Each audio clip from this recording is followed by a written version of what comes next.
In this video, we will talk about some core elements of the dyslexic profile. Let us first clarify that we're not going to talk about the most important aspect of the dyslexic profile, which is, of course, the reading impairment. So first, we need to distinguish between performance on reading versus non-reading tasks. Dyslexia concerns difficulty learning to read and spelling along with that. In particular, it concerns word level processing problems, so no text level. And it concerns the existence of problems at the word level despite adequate opportunity. So you're not dyslexic if you cannot read because you were never taught to read. It requires adequate opportunity and also adequate sensory ability. You must be able to see and hear and have developed language. Because this is what dyslexia is, it should be diagnosed when reading level is too low for age or grade or the comparable peer group. That alone defines dyslexia. Most importantly, dyslexia does not concern comprehension.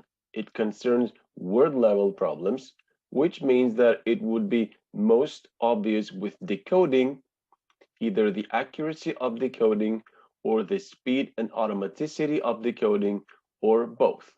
This depends on reading level and the transparency of the orthography. In addition to the reading problem, which is the defining feature, there are commonly difficulties with some tasks that aren't reading tasks. And these are long known and thought to be relevant for understanding dyslexia. In some cases, they're also useful for planning or directing intervention. And it is these non-reading tasks that we will talk about in this video. So this is not about the defining characteristic of dyslexia, that is reading performance. Rather, it is non-reading tasks that shed a light onto the nature of the problem in the common situation.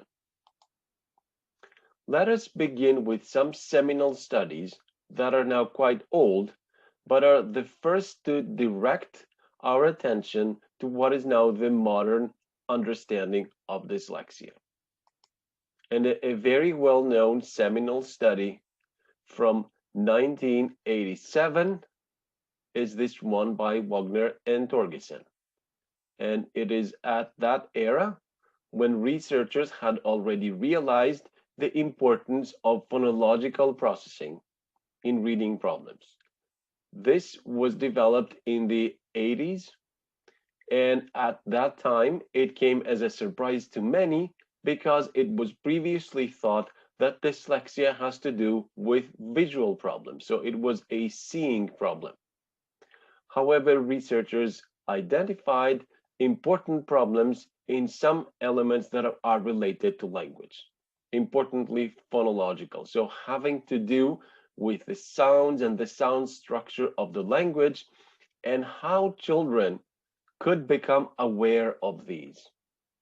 At the time, in the 80s, the concept of phonological processes with respect to literacy was not fully developed, but when this study came out, it was already taking the form that is still dominant today. So although this is old, this is the beginning of the modern outlook. And at that time, it was recognized there were differences or different kinds of phonology related tasks. And this includes some tasks that today might not be considered purely phonological, but they're all still related. So one is phonological awareness, and we still call it that. The other set is called phonological recoding in lexical access, and this is not the same today. And the third one is phonetic recoding in working memory, which is similar to what we say today. The first dimension of phonological awareness was already known to be very important for learning to read. It was also understood at the time that phonological awareness develops further as children are taught and learn to read. And it develops from being strong in syllables at the domain, at the level of syllable processing, toward becoming more explicit and toward better performance with the smaller elements, the phonemes. So when children begin to learn to read, they are relatively weak in manipulating phonemes, although they must be able to do that to some extent, but they become much better at it while they learn to read. So there is the question there whether learning to read affects phonological awareness or whether they develop in parallel. But at any rate, it was understood that performance on phonological awareness tasks was strongly related to reading achievement measures, was predictive of how much and how quickly children were learning to read. So that was clearly important for the early screening for risk of dyslexia, for identifying children who might have difficulty learning to read. And it was also known to a small extent that phonological awareness training could positively impact learning to read. So it was actually beneficial for reading to apply interventions that focused on phonological awareness. All these three together indicate that phonological awareness is intimately related to learning to read in some way. The second domain that was already under investigation was called phonological recoding for lexical access. And at that time, it included things that today we do not put together. So the two things here are what we still call phonological recoding and has to do with reading pseudo words. So the ability to map graphemes to phonemes without meaning support. And we still use tests of this. And this is in some part a phonological process, but now we don't see it as a genuinely phonological process because it has to do with mapping from graphemes to phonemes. So it's related to phonology, but is no longer seen as mainly phonological. The second component of that area at the time of this study in the 80s was naming speed. And people knew that there were differences in how quickly children can name arrays of different elements like objects, digits, and so forth, and that this was related to their reading development. So serial naming speed was predictive of reading speed and learning to read. These two things were known and were thought at the time to be related as having to do with recoding for lexical access. They're still thought to be very strongly related, except we do not conceive them as strictly phonological or related to each other anymore. The third dimension that was already recognized to be relevant was what we now call phonological working memory. They called it phonetic recoding in working memory.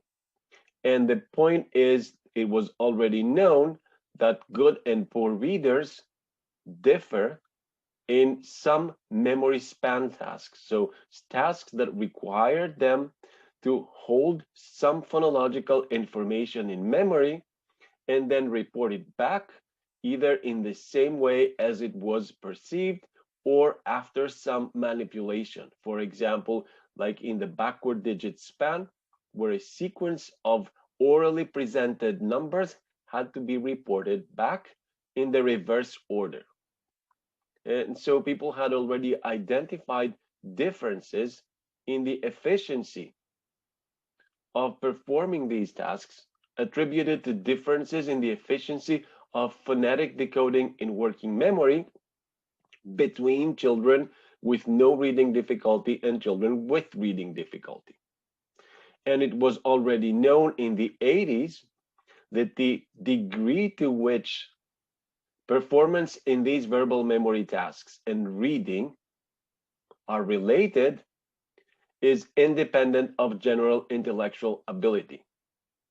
This is important because working memory tasks are often included in general cognitive ability tests. But whether these specific tasks are related to reading is not something that depends on intellectual ability. Or in other words, the relationship between verbal working memory and literacy development is not due to general cognitive ability differences. It seemed already to be more specific. So given these three domains already identified and supported by evidence in the 80s, one important question that was investigated was whether there is a single phonological ability domain that is relevant for literacy, or whether these three different kinds of tasks concern different aspects of phonological ability that can be differentially affected. This means that if there's three different kinds of tasks, if they reflect partially different abilities, it's possible to perform well in one or two of them, but not well in one or two others.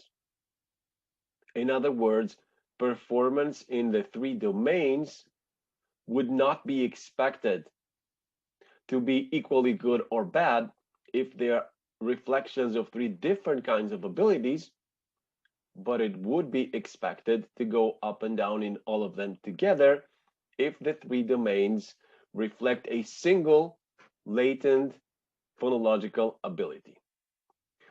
This was a very important question because if the three domains are indicative of three different kinds of underlying abilities, then it's possible that each domain could independently contribute to reading. So you could have partially independent contributing weaknesses from three directions instead of just one. And in that case, it might make sense to separately assess the three domains and possibly separately intervene when necessary. So if there are three different kinds of abilities, then it's plausible that different children might require different approaches to intervention. Some children might require intervention in phonological awareness, other children might require intervention in phonological working memory, so on. This is a question that was put forth in the 80s as it was recognized that there are a bunch of different tasks roughly classed into these three domains that relate to phonology and are also strongly related to literacy development. So this is not exactly a modern question because to some extent this has been resolved. And a final question that was very important and actively under investigation since the 80s was the directionality of the relationship between phonological skills and literacy. In other words, does only reading depend on phonological processing, or does also phonological processing skill depend on reading development? Do you need to learn to read to some extent before your phonological processing skills can develop further? This is a relevant question, and it is also a question in which much progress has been made since the 80s. A follow-up study, another seminal study, this was in 1994, by the same group, examined the issue of bidirectional causality, which was very important at the time. People were wondering whether phonological skills develop on the basis of the emerging and developing reading skills. And to investigate this, they administered tests that were addressing some phonological awareness skills like analysis and synthesis. These are phonological awareness. There was a phonological memory task, the digit span, and there were naming tasks. Discrete naming, here called isolated naming, and serial naming. This is RAM. And they tried to predict reading performance in first grade by these skills in kindergarten, reading performance in second grade by these phonological skills in first grade, but also the opposite. Can you predict first grade phonological skills by kindergarten reading skills and second grade phonological skills by first grade reading skills? This study employed some quite sophisticated statistical analyses that were able to specifically identify contributing factors while controlling for the effects of the same kind of skill. What this means concretely is that to predict reading in first grade, we first take into account reading in kindergarten. That's because it is reasonable to assume that a child who has already learned to read to some extent in kindergarten is reasonably expected to learn to a much better degree in first grade. We expect this child to have made more progress compared to a child who didn't know how to read in kindergarten and needed to start from scratch in first grade. So first we need to account for that. And indeed, this is a very strong relationship. However, as you see, it's not the strongest, and that's possibly because not many children know how to read in kindergarten. The point is that a specific skill, a specific phonological awareness task is strongly related to reading in first grade. So tasks of phonological awareness having to do with phonological analysis, an elision task, or sound categorization task, a first sound in a word task, all of these have to do with analyzing words into their component phonemes. And all of these tasks together form an analysis latent variable of phonological awareness, which strongly predicts from kindergarten performance, strongly predicts reading in first grade, even after we've accounted for reading in kindergarten.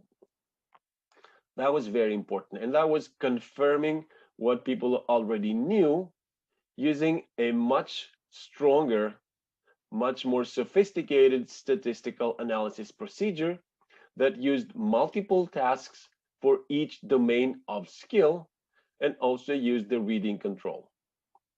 And the second conclusion drawn from this analysis is that once you account for this contribution of phonological awareness analysis to reading, then the rest of the so-called phonological variables here do not have an additional effect.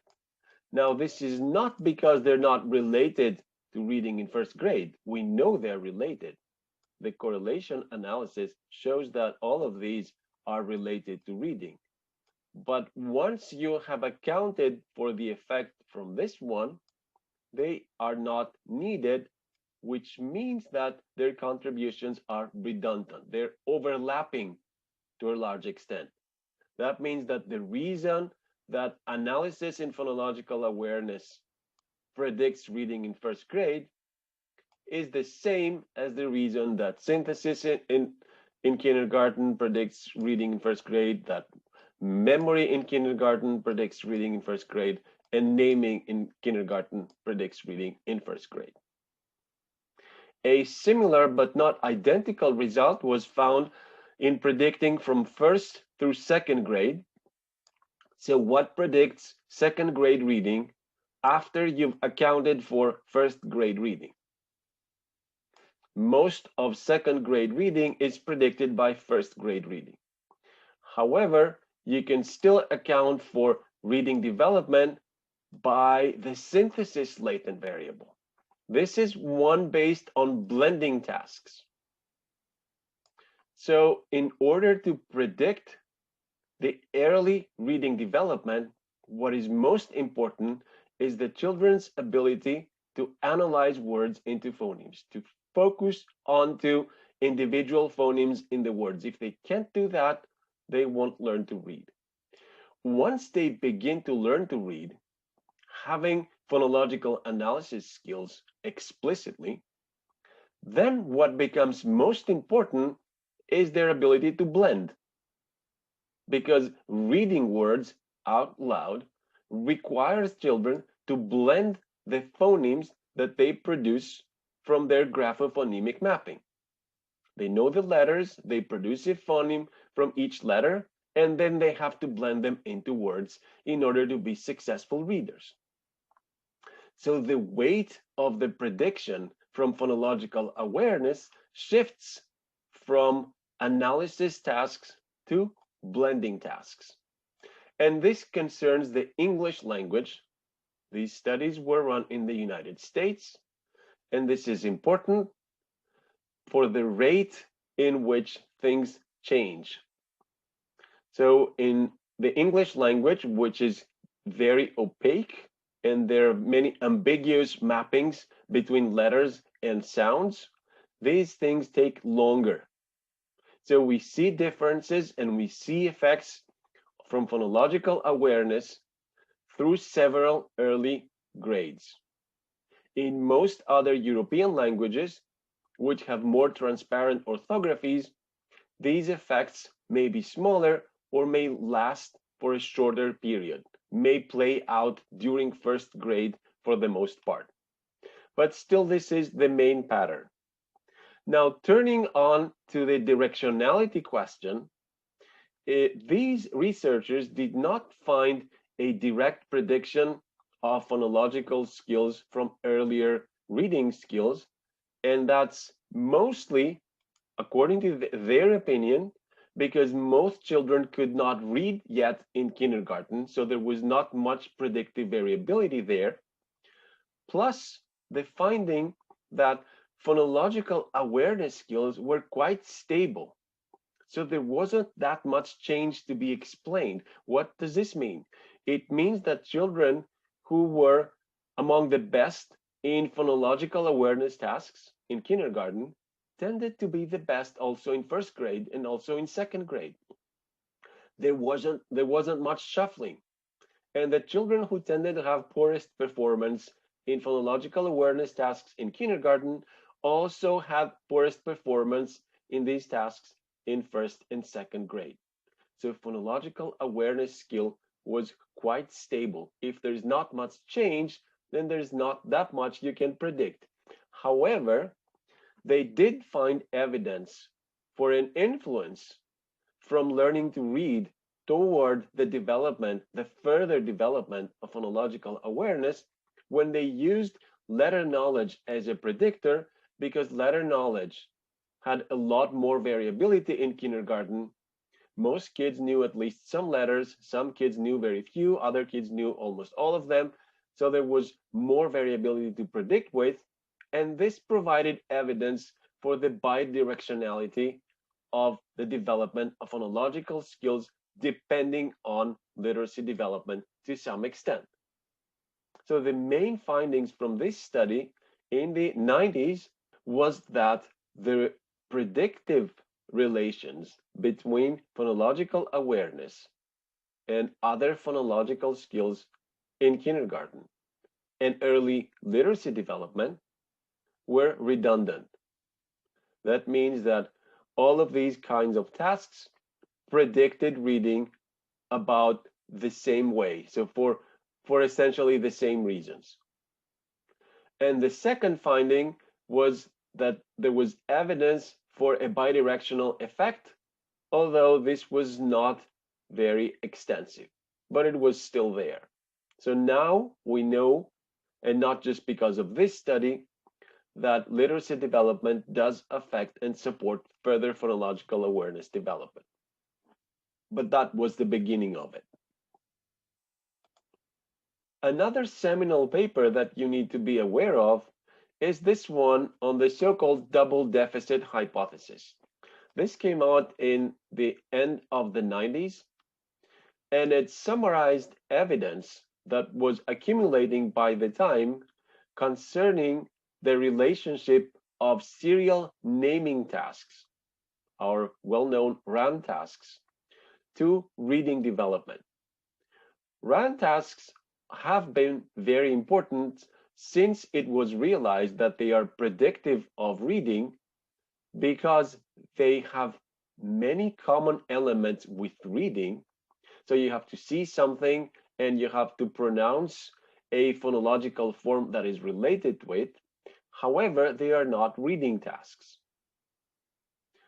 especially the digit task where you have to call out numbers, and other naming tasks like objects and colors that share some of the structure of a reading task but do not involve graphophonemic mappings at all. So that was very important. And in this paper, it was specifically proposed that one possible reason for dyslexia would be a naming deficit. In other words, these authors suggested that there are two different sources of dysfunction. So dyslexia could be due to two different things. And you have to realize that this is coming in an era where it has just been firmly established with a wide range of tasks that phonological processing is critical for literacy development, that it may be the main and dominant factor. It's not a visual issue. And people were already converging on what has since become the dominant theory, the phonological deficit theory for dyslexia. And here come these researchers with a lot of evidence from different studies that suggest that it's not just phonological awareness and phonological memory. It's not just these phonological, there's clearly phonological processes, but there is a second kind of deficit from a second kind of task, which is the naming task. And we shouldn't think of naming tasks as phonological tasks because they're not, in fact, redundant, but can predict reading beyond whatever is predicted by phonological awareness. So what they proposed were two subtypes, two deficit subtypes. A subtype of children with dyslexia who are impaired in phonology, and a different subtype of children with dyslexia who aren't impaired in phonology, but are impaired in naming. And those would be the children who did poorly on RAN. And there is, of course, if there are two possible sources of deficit, it's possible that you also have a double deficit. So children that were impaired in both phonological awareness tasks and RAN tasks had two deficits. And these were said to have both more pervasive and more severe impairment. So children who were impaired both in phonological awareness and RAN were suggested here to have more serious reading problems that were also more difficult to address. So they weren't responding as well to intervention. And that came out in 1999. About this naming deficit, by that time, there was a lot of evidence accumulated showing that the serial format of the task is important. So although these researchers called it a naming deficit, they knew that it was a serial naming that was important because the differences the effects weren't so large with isolated naming, what we've called discrete naming. So it wasn't about naming individual things per se, but it was something about naming sequences of things. And that was already understood in the 90s. It was also understood that articulation speed is not the critical issue here. It's not that children name faster and read faster because they speak faster. Now, this was important, although it may sound a silly thing to say. It was very important because all of these tasks involve speaking. You need to speak out aloud to name things in a RAM task, and you need to speak out aloud to read aloud a list of words or a passage. So it is conceivable that these two kinds of tasks would be correlated. You would be better at RAM and better at a fluency test just because you can speak faster. It turned out that this was not the reason. So the rate of speech was not the reason why these tasks were related, why RAM predicted reading. And this is something that has stood the test of time, and we know it to be true through at least elementary school grades. It was also known that the so-called naming deficit, so the low performance on RAM that is associated with low performance on reading tasks, was a specific deficit that had to do with reading, had to do with reading problems. It wasn't indicative of some more general deficit that could be found in other populations, other clinical populations that didn't have to do with reading. It wasn't about learning disability in general. It wasn't about language. It wasn't about attention. It was specifically about reading. And it was related mostly to reading speed rather than reading accuracy. That was known. Although, unfortunately, RAM was also related to reading accuracy in English because English is so different. And this has misled researchers for a while. But now we know and confirm what these researchers said in the 90s, that RAM is most relevant for reading speed, and that is true across languages. So rapid naming is related to reading speed in every language, including English, and actually including Chinese and Finnish and the whole spectrum of transparency. This has been confirmed.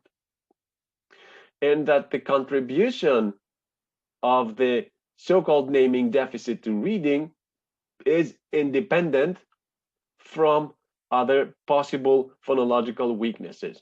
So that was the main point. That was indeed the central point in proposing a double deficit, that there are two different sources of problems, and you can have a problem in serial naming without having a problem in phonological awareness, and vice versa. So these two things contribute independently. They both relate to reading, both relate strongly to reading development and individual differences in reading, and they predict reading problems, dyslexia in particular, and they do so independently, like two different sources. So this naturally leads to their proposal for a subtype distinction. If there's two different kinds of problems you can have, then there's two different kinds of deficits. So there's two different kinds of dyslexics, according to this idea. This was the subtype that was proposed. And there's specific theoretical proposal for why this is a contributing factor in literacy, is that your performance in a RAM task indicates how well your lower level processes can function rapidly in an integrated fashion. So if you have low naming speed, it means there is some dysfunction in all those lower level processes that all must function properly. And if something is wrong there, that disrupts fluency. You cannot be reading fluently unless everything is happening when it's supposed to happen, tightly integrated along with everything else. The recognition of elements, the scheduling of elements, the pronunciation with respect to the phonological and visual processing, everything must fit, must be perfectly integrated and scheduled to run efficiently on time. If anything is weak or broken, then fluency will suffer. So that was their theoretical proposal. And these observations have stood the test of time, although we don't really classify children into these subtypes anymore, at least most of us don't. But these ideas were important, and we still use RAN as a predictor of reading, and we keep discovering more about the reasons and the extent to which it is related to reading. So these were some very important studies from older decades. Now let us come back to the modern era and look at studies during the past decade. In particular, we're going to look at a few large-scale studies across languages. So there are a number of things to watch for in these new studies. The first is that we have pretty much converged now on which kinds of non-reading skills are important core elements of word-level reading difficulties. In other words, of dyslexia. So we're pretty clear on what we're going to test because it has been confirmed in many studies over the decades that these are the most important indicators. The second thing to watch for is that studies of this sort now use lots and lots of children, hundreds, sometimes thousands of children. And this gives great strength to the statistical results. We can be much more confident in our findings. And the third and very important thing is that studies are increasingly done across languages, explicitly comparing languages and checking if the patterns of relationships are the same. This means that if they're the same, then dyslexia is the same kind of problem regardless of orthography and regardless of what it looks like in particular system, what kind of performance deficits are observed in reading. If the patterns of relationship are the same across languages, then the source of the problem must also be the same. The first study that we're going to look at is a study from 2010 that specifically examined differences in orthographic transparency in predictors of reading. And what these researchers looked at were tests of phonological awareness, phonological memory, vocabulary, rapid naming, and nonverbal intelligence. And these cover the spectrum from very general abilities that we do not expect to be specifically related to reading, to language-related abilities that are more related to general language development and might be related to reading for indirect or secondary reasons. And it includes the three elements we have already seen from previous decades, now consolidated: phonological awareness, phonological memory, and RAN. And this is a study of more than 1,000 children in grade 2, so not entirely beginners, but still relatively early in their reading development, certainly not fluent. And this includes a range of languages: Finnish, Hungarian, Dutch, Portuguese, and French. And these vary widely in orthographic transparency, and the researchers here have quantified the orthographic transparency or consistency, starting with the most transparent orthography, which is Finnish, through Hungarian, Dutch, Portuguese, French, which is not very transparent, and then English, which is least transparent of all. And what they specifically wanted to look at is whether the relationship, the predictive relationship between these predictors and reading performance, if it is affected by orthographic consistency. Are more transparent orthographies affecting which of these predictors or how much these predictors actually predict reading? And there are different tasks of reading. There were measures of speed and accuracy, and they called word reading just reading, and they called pseudo word reading just decoding. As you will notice, if you read a lot of reading literature, people use the word decoding in very different ways. Here, it is used to mean pseudo word reading. In other kinds of studies, decoding is used to mean anything that has to do with a mapping from an orthographic to a phonological form. So a test of word reading fluency would still be called a decoding test or a decoding efficiency test. It varies a lot. You always have to check exactly what task people have in mind because the term decoding is not used consistently. So let's get back to the substantive question here. Here are our predictors or possible predictors of reading. Is their relationship to reading affected by transparency?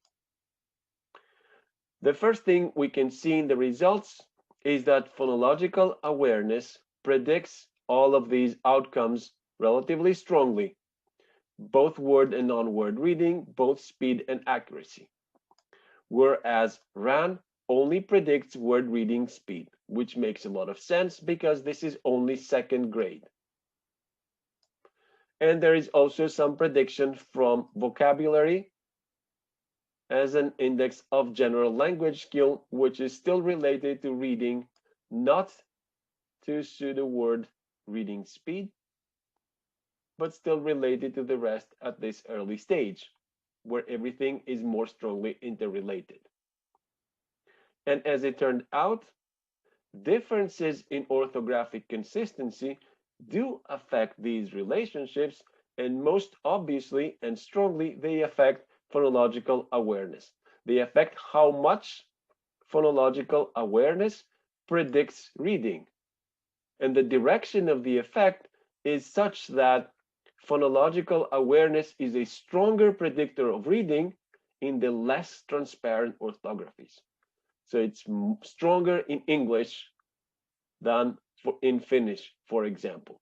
Although phonological awareness predicts all of these reading outcomes in every language and quite strongly, it is much stronger in the least transparent orthographies than in the more transparent orthographies. Another more recent study came out in 2014, assessed 1,062 children with no reading difficulty beyond grade 2, so older children, again comparing between different languages, different orthographies, English, French, German, Hungarian, and Finnish. So covering a very wide range of transparency and testing the same kinds of predictors related to phonological processing and rapid naming.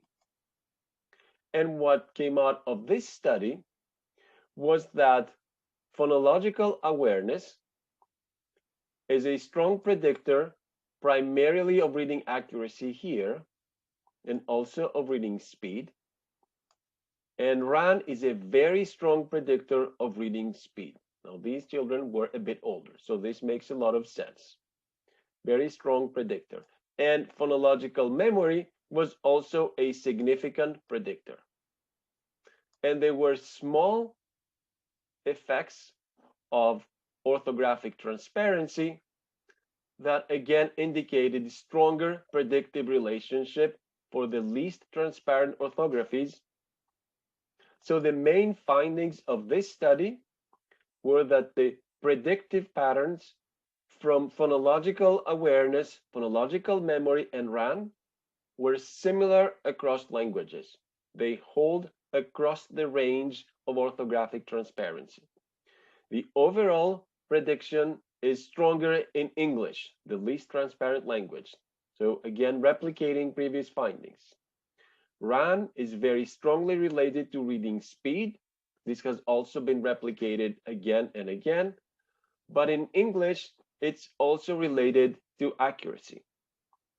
Phonological awareness is very strongly related primarily to reading accuracy, and phonological memory was also a significant predictor, and it was more important for predicting spelling performance than reading performance.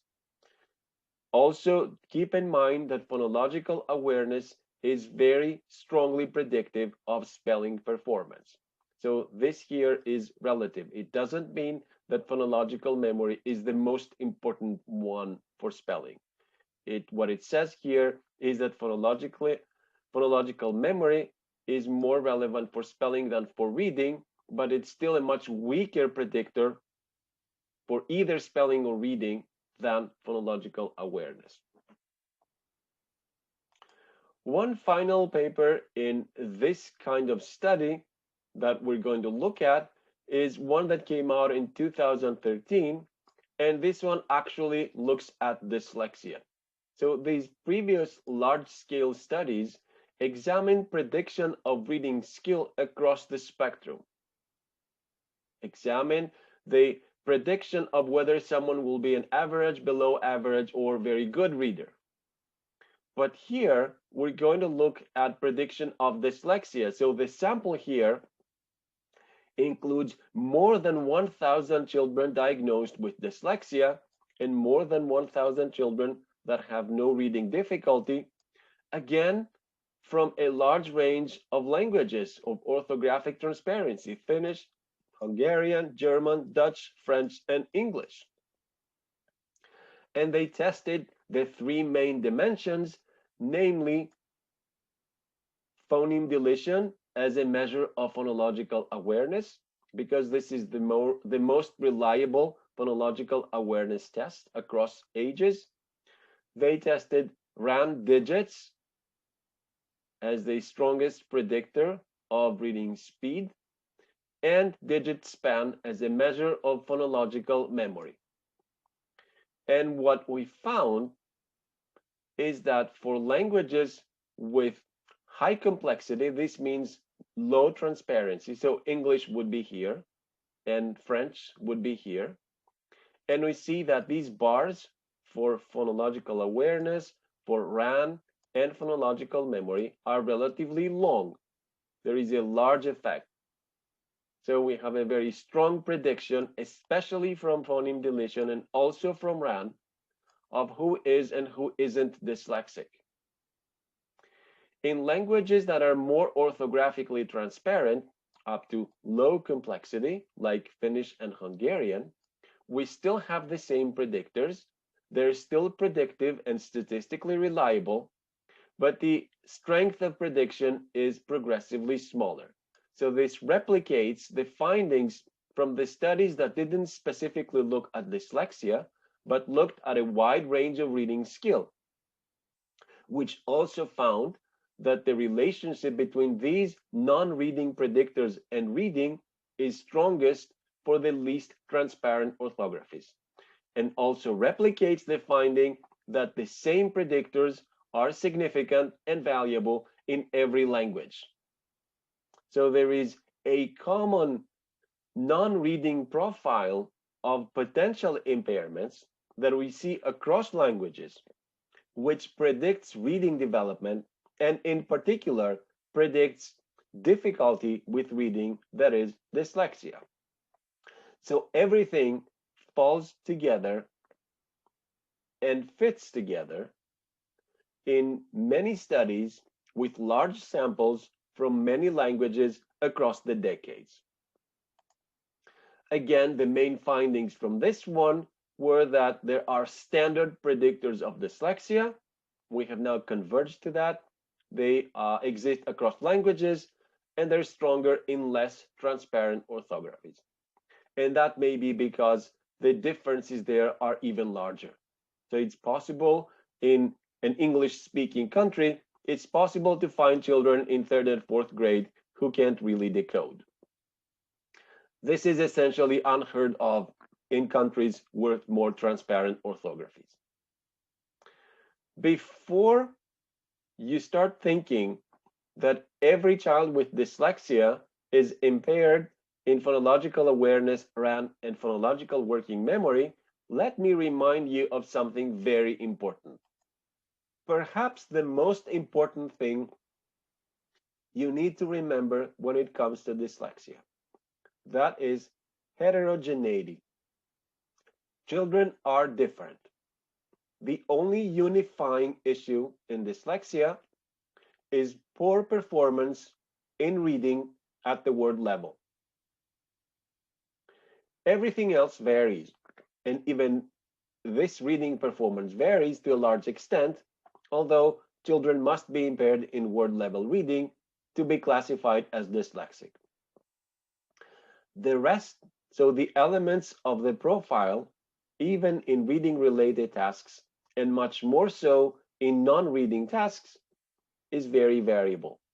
And it is possible that some children are impaired in only a few of these tasks, or other children in many of them, or other children in a few other tasks. And as an example, I'm showing you the most recent study on the matter that includes 56 children with a low reading performance, so more than one standard deviation below the mean on relevant literacy measures. And these children were also measured on some phonological awareness tasks, on digit span, so phonological memory, on RAN tasks.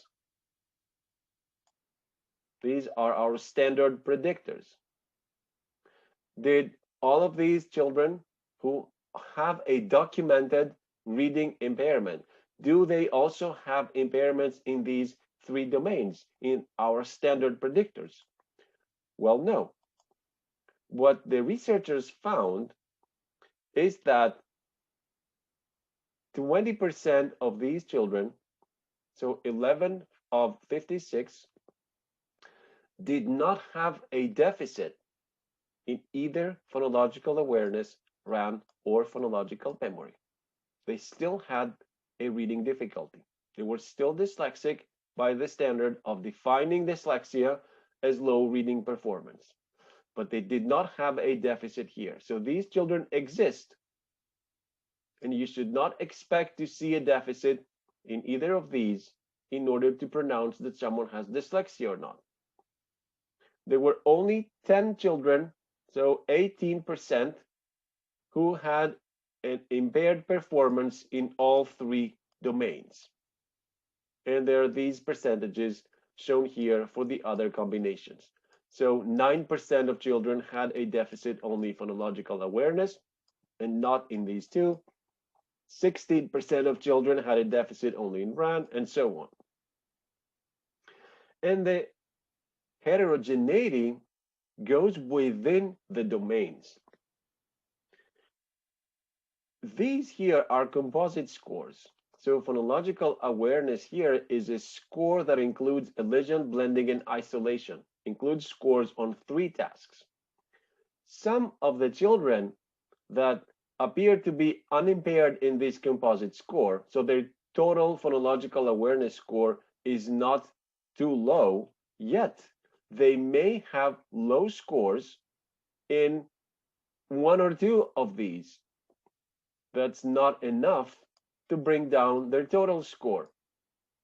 7 of the 11 children, of these 11 children, who were unimpaired in their composite scores, had significant problems with blending or elision. So there is heterogeneity here as well. There were 6 children, so 11%, that had no problem with either of these.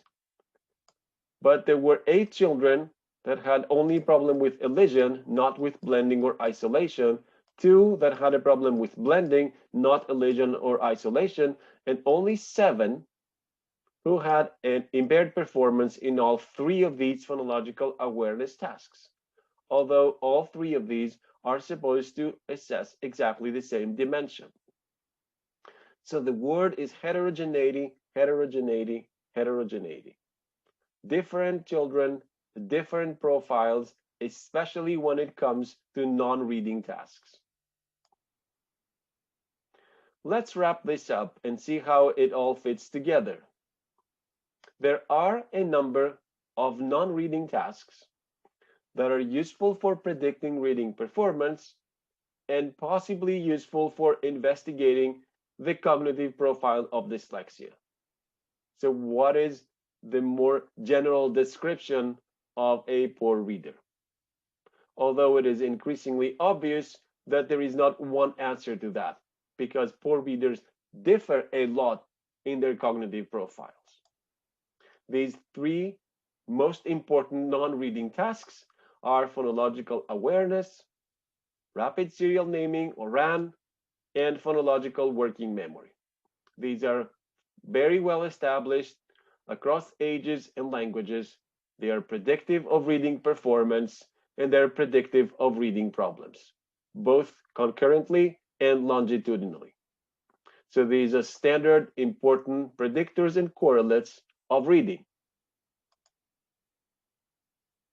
They are not relevant for diagnosing reading problems because they're only correlated with reading problems. There are children who have no problems in these, yet have reading problems, and their reading problems should be addressed. So you should not be paying attention to these when deciding to diagnose someone with dyslexia or not.